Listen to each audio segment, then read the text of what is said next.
Assalamualaikum warahmatullahi wabarakatuh. Pada kesempatan ini kita akan membahas tentang terjadinya revolusi industri.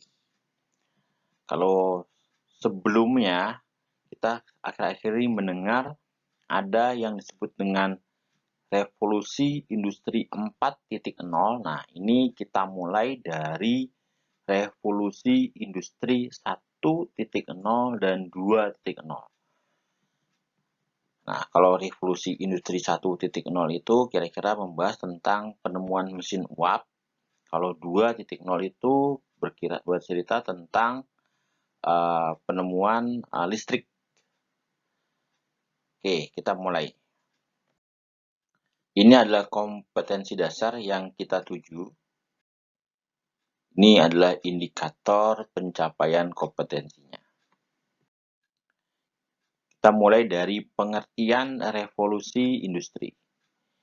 Nah, istilah revolusi industri itu diperkenalkan oleh Friedrich Engels dan Louis Auguste Blanqui. Nah, kemudian dipopulerkan oleh sejarawan Inggris Arnold Toynbee. Nah, revolusi industri adalah perubahan radikal dalam sistem produksi barang dan jasa yang terjadi di Inggris sekitar abad ke-18 atau tahun 1750-an. Nah, awalnya industri di Inggris itu masih menggunakan tenaga manusia atau dikerjakan secara manual, kemudian beralih menggunakan tenaga mesin. Sebelum kita membahas tentang revolusi industri, kita perlu tahu terlebih dahulu bagaimana latar belakangnya. Nah, salah satu latar belakang terjadinya revolusi industri di Inggris adanya kebijakan enclosure. Kenapa ada kebijakan enclosure? Yang pertama, ketika terjadi revolusi kultural renaissance, kita bahas di pertemuan kemarin yaitu tentang renaissance, yaitu menyebabkan perdagangan dari dalam dan luar negeri Inggris itu meningkat secara drastis. Nah, akibatnya permintaan terhadap kain katun dan kain wol menjadi meningkat. Sementara sistem manor itu sistem yang dikembangkan pada masa abad pertengahan, di mana bangsawan tinggal, kemudian rakyatnya bekerja kepada para bangsawan dalam sistem manor tersebut. Nah, rakyat itu bebas mau buat apa saja. Nah, itu udah nggak sesuai lagi dengan perkembangan zaman, karena dianggap waktu itu kan relatif agraris kalau sistem manor dan tidak ada perdagangan.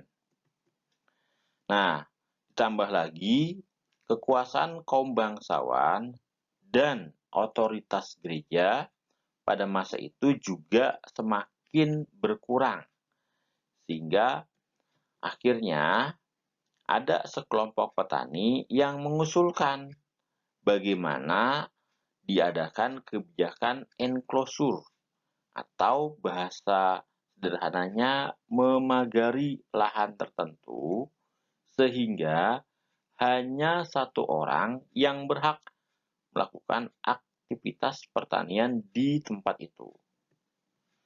Nah, kebijakan ini juga melarang rakyat biasa untuk menggunakan dan mengelola tanah-tanah yang masih kosong.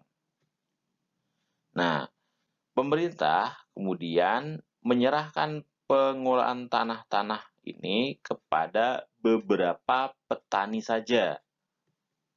Nah, harapannya hasil pertanian diharapkan bisa mendukung dari industri, yaitu industri tekstil khususnya. Jadi, sederhananya Kenapa ada kebijakan enclosure? Karena kan kebutuhan terhadap industri tekstil meningkat.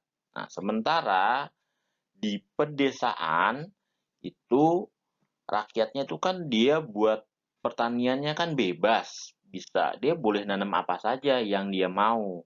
Nah, sementara berarti kalau rakyatnya dibebaskan untuk menanamkan apa saja, nah, bagaimana dengan kebutuhan industri tekstilnya? Bisa nggak terpenuhi? Makanya kemudian akhirnya ada usulan dari sekelompok petani kaya untuk membuat kebijakan enclosure atau memagari. Nah, ini ada beberapa perbedaan antara sistem manor dengan enclosure. Di sistem manor, tanah itu milik negara yang dikelola oleh para bangsawan ataupun tuan-tuan tanah. Nah, di sistem enclosure, tanah adalah milik pribadi. Kemudian, di sistem manor, petani itu dalam tanda kutip bisa disebut pemilik tanah. Ya, kenapa kok bisa disebut pemilik? Karena petani-petani itu bebas mau melakukan aktivitas apa saja. Dia bebas mau nanam apa saja di tanah tersebut. Yang penting, para petani tersebut memberikan sewa tanah. Bisa berupa uang ataupun jasa kepada bangsawan atau tuan tanah. Nah, sementara di sistem enclosure, petani, selain petani-petani yang kaya tadi, itu tidak memiliki tanah. Karena kepemilikan tanahnya sudah diserahkan kepada sekelompok orang yang atau swasta lah. Berikutnya kita akan membahas tentang dampak sistem enclosure bagi masyarakat Inggris. Enclosure itu diberlakukan melalui dua cara. Yang pertama melalui cara kekerasan secara langsung, yang kedua melalui undang-undang. Nah, akibatnya itu banyak terjadi kerusuhan karena pelaksanaan enclosure tersebut. Banyak rakyat yang menolak dilaksanakannya enclosure. Nah, akhirnya kebijakan ini membawa penderitaan bagi rakyat pedesaan yang tidak memiliki tanah. Sehingga akhirnya banyak warga desa yang kehilangan pekerjaan itu kemudian berbondong-bondong pergi ke kota untuk bekerja pada sektor industri. Nah, ada beberapa faktor-faktor pendukung kenapa terjadi revolusi industri di Inggris. Kenapa kok di Inggris bukan di negara lain? Yang pertama, stabilnya kondisi keamanan dalam negeri Inggris. Kemudian adanya kolonialisme dan imperialisme, berkembangnya ilmu pengetahuan, munculnya kaum kaya baru, kemudian sumber bahan mentah dan pasar hasil produksi, kemudian Inggris yang juga kaya akan sumber daya alam, kemudian adanya perlindungan hukum di Inggris, kemudian terjadinya arus urbanisasi, munculnya sistem ekonomi liberal, dan terakhir adanya tuntutan produksi massal. Kita akan bahas satu persatu. Kita mulai dari stabilnya kondisi keamanan dalam negeri di Inggris. Awalnya, Inggris itu bersifat monarki absolut, di mana raja memiliki kekuasaan yang mutlak untuk menentukan berbagai kebijakan. Nah, kemudian sekitar tahun 1688 terjadi revolusi agung yang mengharuskan raja bersumpah setia kepada Bill of Rights. Jadi, sederhananya, raja hanya boleh menarik pajak setelah mendapat persetujuan dari parlemen. Nah, akibatnya selama abad ke-16 dan 17, Inggris relatif mengalami kestabilan politik karena di masa itu pula itu terjadi penyatuan antara Inggris dan Skotlandia. Kalau sejarahnya waktu itu ketika Ratu Elizabeth I meninggal, itu kemudian kan dia kan Queen of Virgin, dikenal tidak menikah. Sehingga akhirnya tahtanya lari ke sepupunya yang ada di Skotlandia, Raja James. Sehingga kemudian secara politik Skotlandia dan Inggris kemudian bersatu. Nah, kemudian banyak usahawan tenaga terampil kaum kelas menengah dari berbagai negara Eropa yang mungkin di tempat lain itu masih terjadi kekacauan, baik karena adanya reformasi gereja ataupun yang lainnya, itu mulai berdatangan ke Inggris karena merasa di Inggris relatif aman. Nah, kemudian akhirnya mereka merintis banyak industri-industri kecil, industri-industri rumahan atau cottage industry. Berikutnya kita akan bahas tentang kolonialisme dan imperialisme. Kolonialisme Inggris dimulai dengan mereka menguasai Irlandia. Setelah itu, Inggris kemudian mengkoloni wilayah Amerika Utara, wilayah yang sekarang menjadi Kanada dan Amerika Serikat. Pada waktu itu, Inggris memindahkan banyak penduduk-penduduk di Inggris itu ke wilayah koloni di Amerika. Ada 13 koloni. Nah, akibat pembentukan koloni-koloni itu menyebabkan penduduk asli Amerika, yaitu suku Indian, menjadi tersingkir. Ini ada gambar bagaimana tersingkirnya suku Indian akibat datangnya kolonialisasi dari Inggris. Nah, dalam perkembangan berikutnya, Inggris itu bersaing dengan Prancis dalam memperebutkan wilayah koloni di Amerika Utara.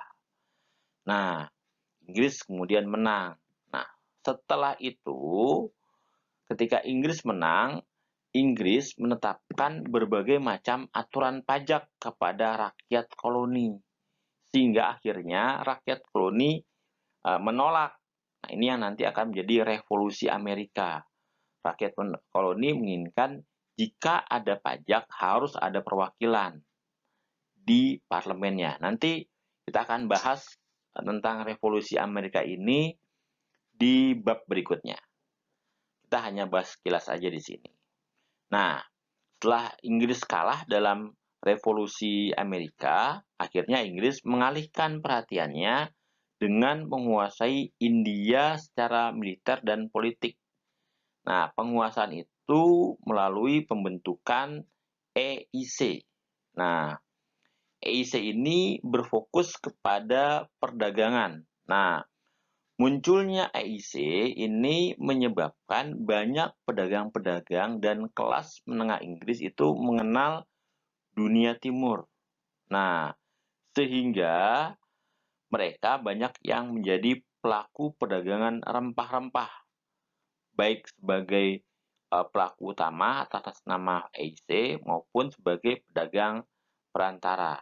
Nah, EIC ini sebenarnya pernah mencoba masuk ke Indonesia, cuman kalah bersaing dengan VOC, sehingga akhirnya EIC fokus di wilayah India, sedangkan di Indonesia yang berkuasa adalah VOC.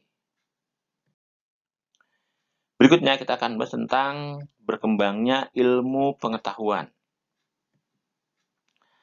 Abad pencerahan itu mendorong setiap individu untuk berani menggunakan pikiran atau rasionya.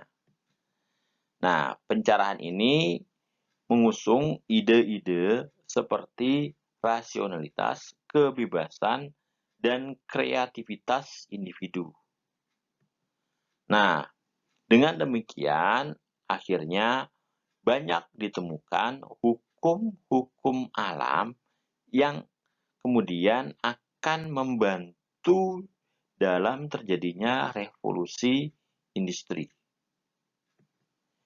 Nah, ini adalah salah satu lembaga-lembaga yang berperan dalam berkembangnya ilmu pengetahuan, yaitu ada The Royal Society for Improving Natural Knowledge dan Royal Society of England. Nah, mereka itu banyak mensponsori kegiatan-kegiatan eksplorasi alam.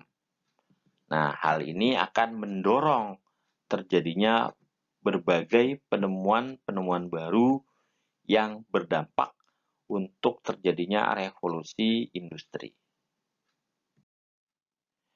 Berikutnya adalah munculnya kaum kaya yang baru, jadi orang-orang kaya baru di Inggris.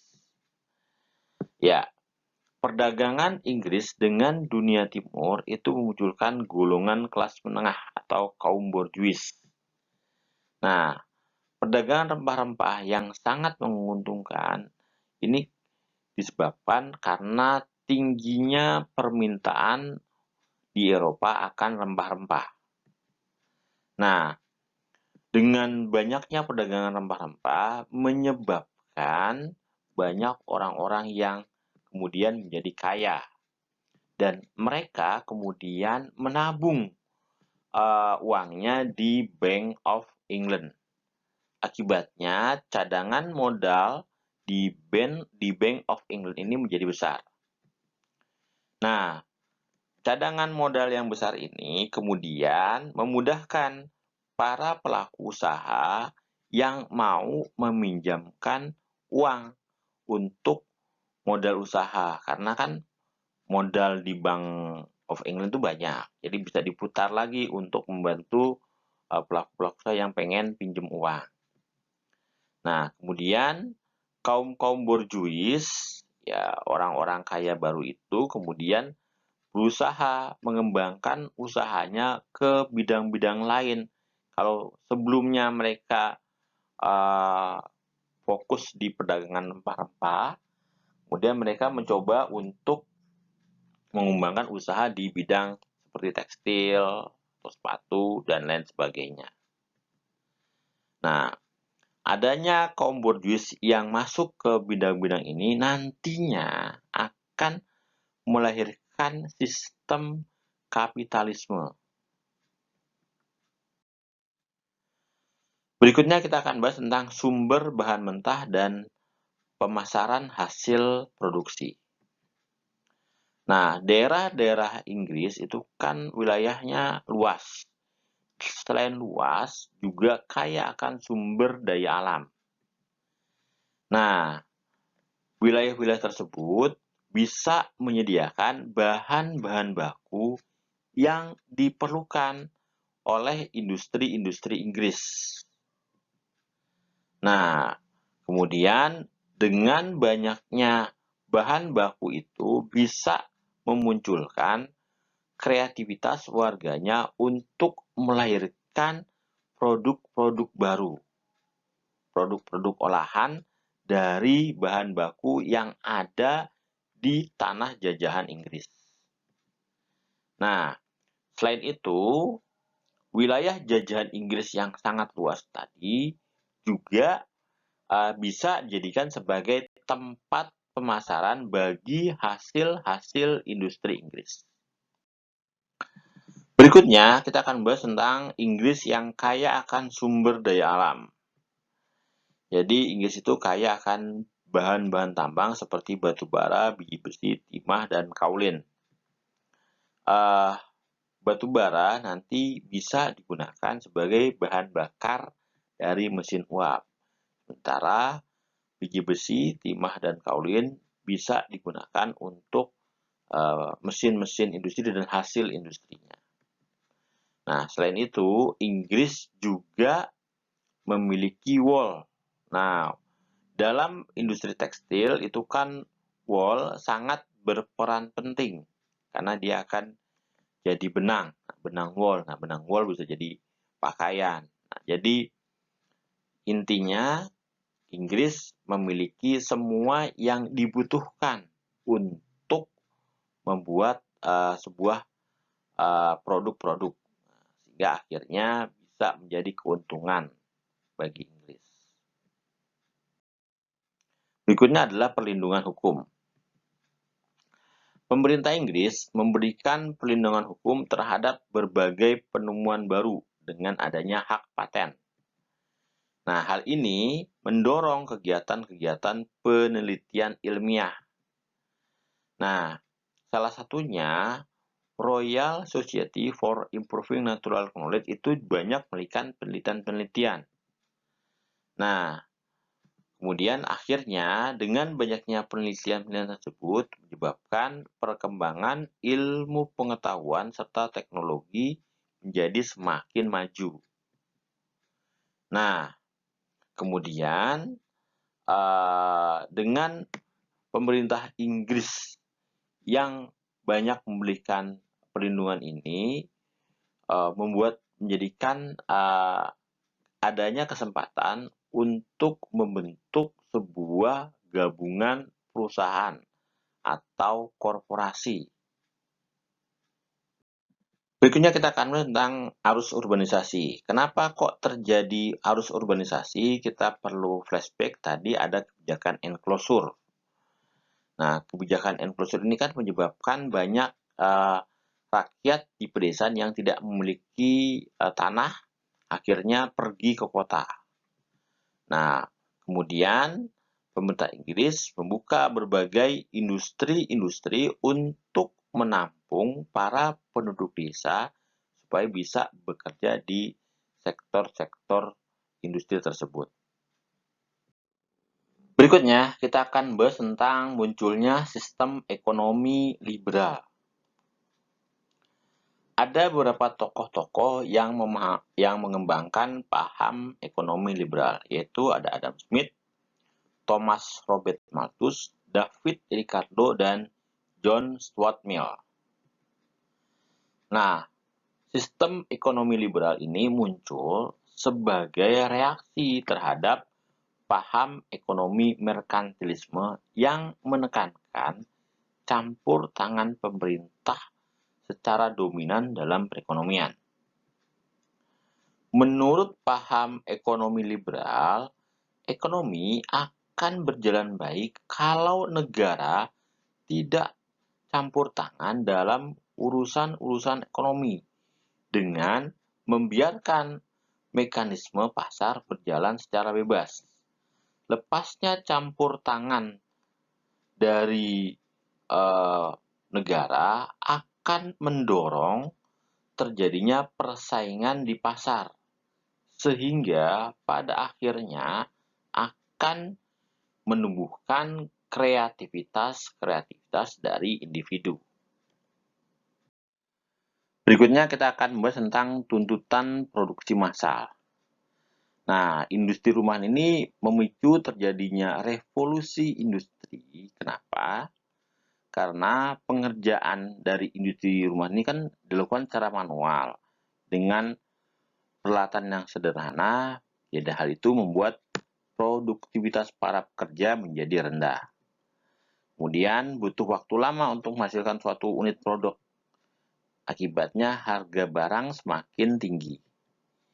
Dan persaingan di pasar, baik lokal maupun internasional juga cukup tinggi, sehingga nanti dikhawatirkan barang-barangnya tidak bisa bersaing. Nah, dari situ kita bisa dapat simpulkan adanya permintaan yang tinggi tetapi produksinya rendah. Nah, hal ini membuat pemerintah, ilmuwan, dan para pelaku usaha berpikir keras untuk mencari jalan keluarnya. Akhirnya, John Kay sekitar tahun 1733 menemukan dan membuat kumparan terbang yang membuat proses pemintalan berjalan dengan cepat. Penggunaan kumparan terbang ini mampu memotong setengah waktu memintal yang biasanya. Nah, kemudian nanti akan memicu dari penemuan-penemuan lain yang sejenis. Jalannya revolusi industri dapat dibagi menjadi kedua. Yang pertama, revolusi industri pertama yang menggunakan mesin uap sebagai teknologi utamanya, dan revolusi industri kedua yang menggunakan energi listrik sebagai alat utamanya. Kita akan bahas tentang revolusi industri pertama. Revolusi industri pertama itu terjadi sekitar tahun 1750-an. Pada waktu itu, James Hargreaves menemukan spinning jenny. Nah, spinning jenny ini sebenarnya masih menggunakan tenaga dari air maupun tenaga dari kuda. Jadi belum pakai tenaga mesin uap. Tetapi adanya penemuan spinning jenny ini itu menyebabkan perubahan dari yang tadinya menggunakan tangan manual, manusia pakai tenaga mesin, walaupun masih pakai tenaga air maupun tenaga kuda. Nah, akhirnya penemuan ini berdampak dengan terjadinya produksi massal dalam industri tekstil. Nah, dengan adanya produksi massal tersebut, berkembang pula lah sistem kapitalisme. Nah, kenapa kok bisa berkembang sistem kapitalisme? Karena pada waktu itu, orang-orang yang memiliki modal atau kapitalis, dia bisa membeli mesin-mesin seperti mesin spinning jenny atau mesin-mesin uap yang lainnya nanti belakangan. Nah, kemudian mereka menaruhnya di sebuah pabrik-pabrik. Kemudian buruh bekerja di pabrik itu untuk memproduksi barang-barang tekstil misalnya. Kemudian karena diproduksi dalam jumlah besar dengan menggunakan mesin-mesin tersebut, akibatnya biaya produksi menjadi rendah. Harga-harga barang menjadi lebih terjangkau. Nah, dari sini sudah mulai terlihat ada dua kelas. Ada kelas pemilik modal, ada kelas buruh. Nah, bagaimana dengan industri rumahan? Nah, industri rumahan dia akhirnya kemudian kalah bersaing dan digantikan oleh pabrik. Karena kan pabrik ini mampu memproduksi dalam jumlah yang besar dan harganya yang murah. Berikutnya kita akan bahas beberapa penemuan-penemuan yang mendukung dari revolusi industri pertama. Yang pertama adalah Thomas Newcomen yang merintis pembuatan mesin uap. Nah, kemudian sekitar tahun 1769, mesin uap buatan Newcomen tadi disempurnakan oleh James Watt. Nah, mesin tersebut menggunakan energi panas dalam uap air dan kemudian diubah menjadi energi mekanis. Nah, kemudian adanya penemuan mesin uap ini kemudian menginspirasi penemuan-penemuan lainnya yang menggunakan teknologi mesin uap seperti pompa, lokomotif, kapal laut, dan lain sebagainya. Nah, kemudian Edmund Cartwright itu dia menemukan mesin tenun bertenaga uap. Nah, kemudian dampaknya jumlah kain yang dihasilkan menjadi jauh lebih banyak dibanding dengan yang dihasilkan oleh spinning jenny. Nah, kemudian tahun 1750 Abraham Darby dia mulai menggunakan batu bara. Nah, batu bara ini digunakan untuk melelehkan besi demi mendapatkan nilai besi yang lebih sempurna. Nah, dengan adanya penemuan ini menyebabkan nanti banyak mesin-mesin itu semakin lama semakin canggih. Karena kan dengan nilai besi yang sempurna menyebabkan mesin-mesin tersebut menjadi lebih presisi, semakin presisi. Beberapa penemuan-penemuan lain dalam revolusi industri pertama seperti Marquis de Jouffroy yang menemukan kapal yang menggunakan mesin uap, kemudian William Spinton yang menemukan kapal kincir, Richard Trevithick yang menemukan lokomotif uap pertama, kemudian George Stephenson yang menyempurnakan penemuan Richard Trevithick sehingga membuat lokomotif yang mampu menarik gerbong-gerbong penumpang. Sehingga kereta api penumpang pertama ada di sini. Kemudian ada Robert Fulton yang menemukan kapal perang yang digerakkan oleh mesin uap. Nah, mesin uap merupakan inti dari revolusi industri, khususnya revolusi industri pertama. Sehingga tidak mengherankan jika James Watt itu dianggap sebagai bapak revolusi industri. Berikutnya kita akan bahas tentang revolusi industri kedua. Ada beberapa perbedaan antara revolusi industri pertama dan revolusi industri kedua. Yang pertama yaitu baja itu menggantikan besi sebagai bahan industri pokok. Kemudian penggantian batu arang atau batu bara dengan gas dan minyak, serta mulai diperkenalkannya penggunaan listrik, karena inti dari revolusi industri kedua adalah penggunaan listrik. Kemudian pengembangan sistem mesin otomatis, kemudian spesialisasi buruh, perubahan radikal dalam transportasi dan komunikasi.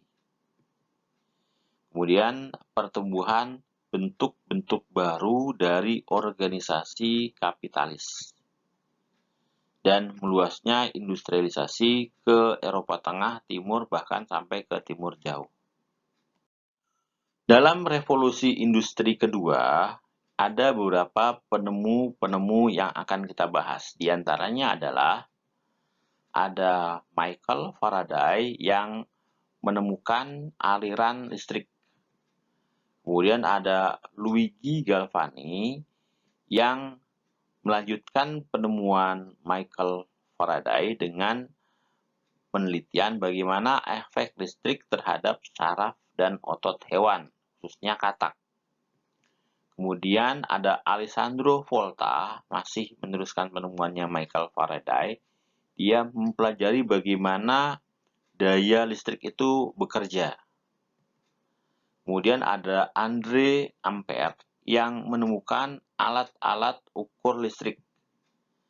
Kemudian ada Thomas Alva Edison yang menemukan lampu pijar. Dan ada Samuel F.B. Morse yang menemukan telegraf. Berikutnya ada Alexander Graham Bell yang membuat pesawat telepon. Kemudian ada Guglielmo Marconi yang membuat pesawat telegraf tetapi tanpa kabel. Nanti Guglielmo Marconi juga bisa dianggap sebagai perintis dari penemuan radio, karena ini kan wireless ibaratnya. Kemudian ada Charles Goodyear yang berhasil membuat ban dari karet keras.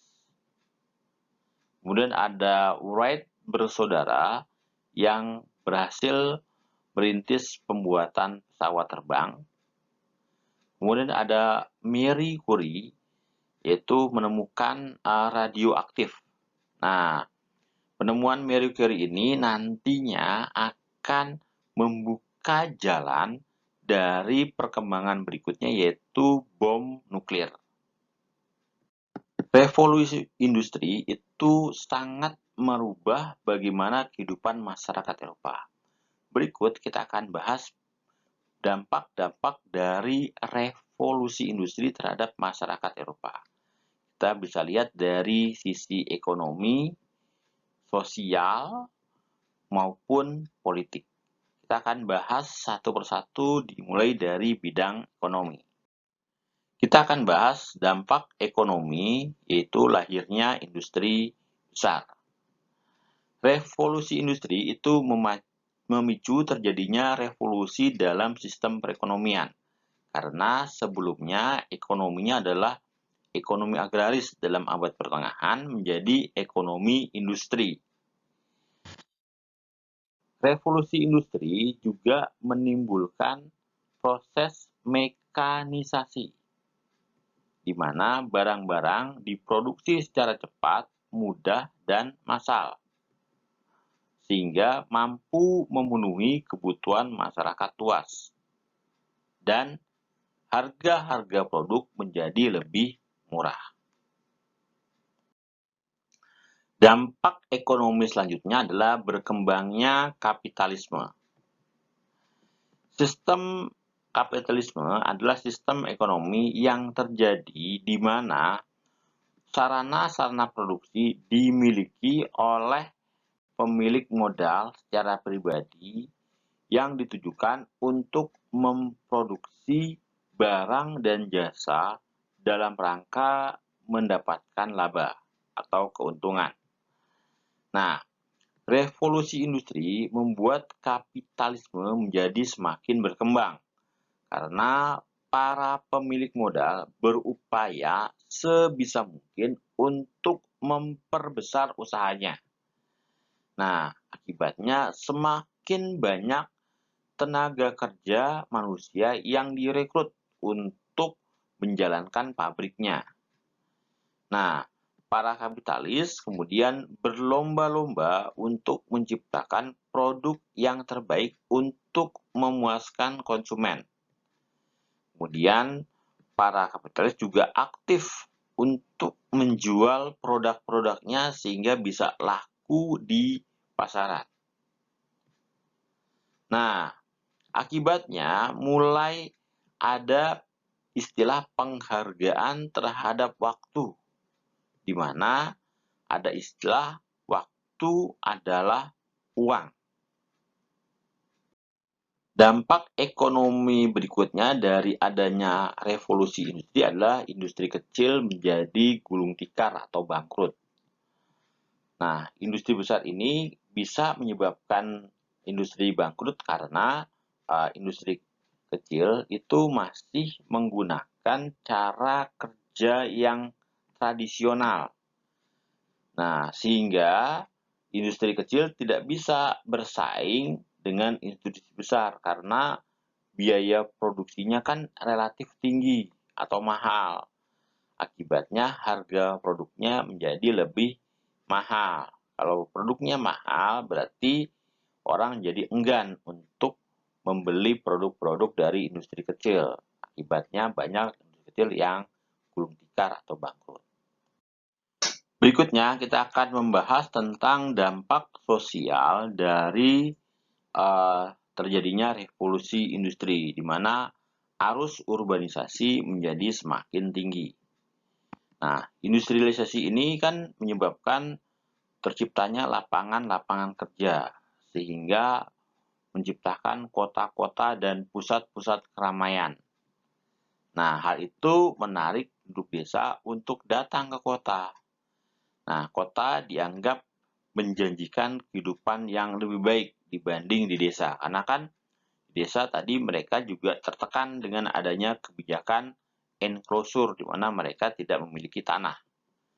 Nah, didukung dengan perkembangan pesat dalam berbagai bidang sarana dan transportasi, menyebabkan akhirnya masyarakat desa berbondong-bondong untuk pergi ke kota merajut mimpi supaya bisa hidup enak di kota. Tapi nanti dalam kenyataannya justru malah menimbulkan konflik antara kaum kapitalis dan kaum buruh. Dampak sosial dari adanya revolusi industri adalah terjadinya kesenjangan antara pemilik modal atau kapitalis dengan para pekerja atau kaum buruh. Nah, ketika para buruh bekerja di kota, mereka banyak yang tidak mendapatkan kehidupan yang layak. Nah, sementara di sisi lain, para kapitalis itu menjadi semakin kaya raya. Nah, hal ini sudah barang tentu menimbulkan kesenjangan antara kaum buruh dan kaum kapitalis atau pemilik modal. Nah, waktu itu buruh banyak yang dibayar dengan upah yang sangat rendah. Nah, sehingga banyak pemilik-pemilik modal atau kapitalis mendapatkan untung yang sangat besar. Nah, kemudian muncul pertanyaan, kenapa kok buruh dibayar dengan upah yang rendah? Nah, menurut para kapitalis, pekerjaan di pabrik itu buruh itu nggak perlu skill yang tinggi, nggak perlu kreativitas, nggak perlu kecerdasan. Mereka hanya sekedar menjalankan mesin-mesin yang ada. Jadi bahasa mudahnya siapa aja juga bisa, hanya kemudian dibayar rendah. Sementara buat kaum buruh, mereka merasa kalau nggak ada mereka, siapa yang menggerakkan mesin-mesin industri tersebut, dan siapa juga yang melakukan banyak pekerjaan-pekerjaan berat di pabrik-pabrik. Nah, sebagai gambaran, kalau sekarang saja itu kalau bekerja di pabrik, saya kebetulan punya tetangga itu ya dia kalau kerjanya itu ya berdiri di pabrik untuk misalnya merakit satu komponen ya dari jam sekian sampai jam sekian. Nah, itu kan walaupun memang sudah otomatis, tapi kan dia tetap bekerja keras. Nah, kira-kira seperti itu yang kemudian menimbulkan kesenjangan atau perasaan iri dari kaum buruh terhadap kaum kapitalis. Dampak sosial berikutnya dari adanya revolusi industri adalah lahirnya kelas buruh. Rasa senasib dan sepenanggungan dari kaum buruh mendorong para buruh-buruh tersebut itu kemudian untuk bersatu. Sehingga muncul kelas buruh atau kaum proletar dan kelas kapitalis. Dengan demikian, revolusi industri kemudian menjadi sebuah revolusi sosial yang memberikan dampak-dampak sosial yang mendalam dalam berbagai kehidupan masyarakat, khususnya bagi kaum buruh. Dampak sosial berikutnya dari revolusi industri adalah munculnya revolusi sosial. Nah, Charles Dickens itu menulis karya yang berjudul Oliver Twist. Dalam karya tersebut, Charles Dickens menjelaskan tentang kesenjangan ekonomi antara kaum kapitalis dan kaum buruh atau proletar. Nah, menurut para filsuf, itu manusia di bawah sistem kapitalisme itu tidak lagi diperlakukan seperti manusia, tetapi dianggap seperti komoditas yang bisa diperjualbelikan di pasar terbuka karena mereka kan dianggap tidak memiliki skill, sehingga hal itu kemudian menyebabkan Karl Marx membuat sebuah tulisan-tulisan yang nantinya berujung dengan adanya ide revolusi proletar. Proletar itu kan buruh, jadi revolusi kaum buruh. Nah, pada waktu itu kemudian banyak terjadi huru-hara di perkotaan yang didukung oleh kaum buruh. Nah, kemudian mereka menuntut supaya dilakukan perubahan-perubahan. Nah, tuntutan itu kemudian makin hari semakin menguat. Nah, dan itu harus direspon oleh pemerintah. Jika tidak direspon, maka ramalan Karl Marx tentang terjadinya revolusi proletar atau revolusi buruh bisa menjadi kenyataan. Gencarnya tuntutan dari kaum buruh menyebabkan pemerintah Inggris kemudian mengeluarkan sejumlah undang-undang, yaitu ada Combination Law yang berisi tentang pembentukan serikat pekerja di berbagai kota-kota industri di Inggris. Ini adalah salah satunya, yaitu serikat pekerja insinyur. Kemudian ada Reform BEM. Nah, ini adalah undang-undang yang mengatur bahwa kaum buruh bisa mendapatkan hak-hak perwakilan dalam parlemen.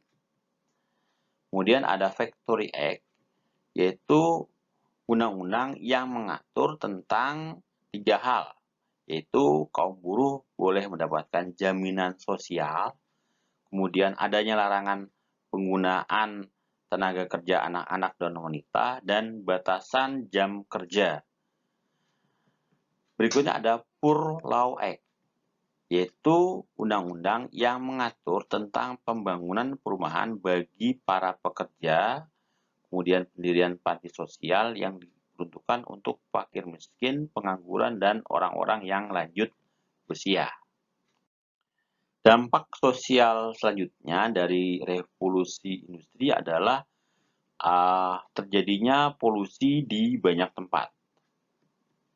Nah, pembangunan pabrik-pabrik di kota-kota besar menyebabkan terjadinya pencemaran baik udara maupun limbah air yang tidak terkendali.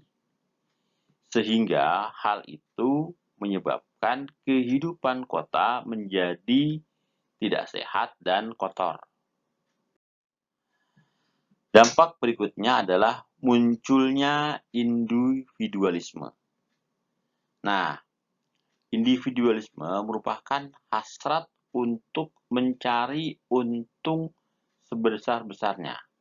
Nah, hasrat ini membuat orang semakin mementingkan dirinya sendiri, kemudian lupa akan kepentingan orang lain, dan semakin menipisnya rasa solidaritas dan kekeluargaan dalam masyarakat. Berikutnya kita akan bahas tentang dampak politik dari revolusi industri, yaitu munculnya paham sosialisme. Nah, kaum buruh kan tadi diperlakukan tidak adil oleh para pengusaha atau kapitalis.